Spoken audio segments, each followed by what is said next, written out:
Hello అన్న నమస్తే.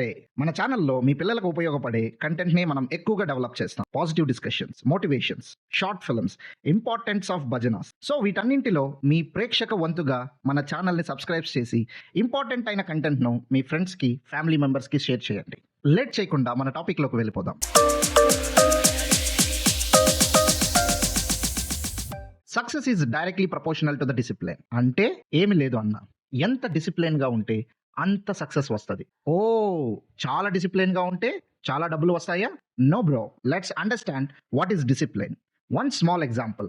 9th class చదివే రాజు అతని ఫైనల్ ఎగ్జామ్‌లో మ్యాథమెటిక్స్‌లో తప్ప అన్నింటిలో మంచి మార్కులు వచ్చాయి. సో, మ్యాథ్‌లో మాత్రమే జస్ట్ పాస్ అయిన రాజుకి చాలా సిగ్గుగా అనిపించింది. కానీ అలా అనుకోలేదు. ఎట్లాగైనా 10థ్‌లో 75 మార్క్స్ కన్నా ఎక్కువగా తెచ్చుకోవాలని పాజిటివ్‌గా ఆలోచించాడు. సో, ఈ సక్సెస్‌ని చేరుకోవడం ఎలా? ఫస్ట్ ఆత్మ నియంత్రణ. Self control. పక్కనే మొబైల్ ఫోన్ ఉన్నా దానిని పక్కన పెట్టి అనుకున్న 10 ప్రాబ్లమ్స్‌ని కంప్లీట్ చేసే వరకు లేకూడదు.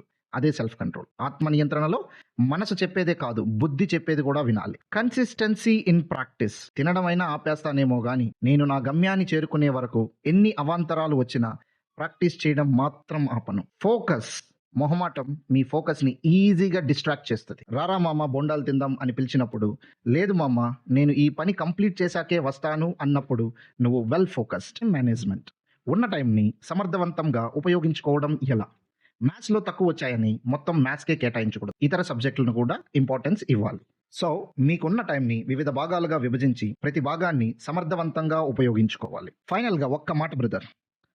ఆ రాముడు రావణుడిని గెలవడానికి రాముని డిసిప్లైన్తో పాటు డిసిప్లైన్కి కేర్ ఆఫ్ అడ్రస్ అయిన హనుమంతుడు ఒక వారధిలాగా నిలిచాడు. అంటే discipline is bridge for success. Thanks for watching. జై హింద్.